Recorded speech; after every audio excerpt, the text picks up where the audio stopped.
Hi guys, welcome back to this channel. On today's tutorial, I'm gonna show you how to add a spooky zoom cassette effect on CapCut. So here, what you need to do is add a photo to CapCut and then click on the photo and go to Style. Swipe until you find the 3D zoom effect. Okay, this one's right here. Click on that effect.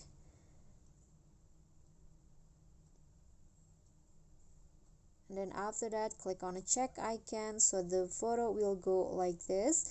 And then you need to go to the video effects and then find the Halloween tab. Just swipe until you find dark, not Halloween, dark effect, and then choose the fold cassette effect. This one's right here, and it will apply to your photo. You can adjust it if you want, but I'm going to just leave it as it is. So here is the result. Okay guys, so that's all for me. That is how you can add a spooky zoom cassette effect on CapCut.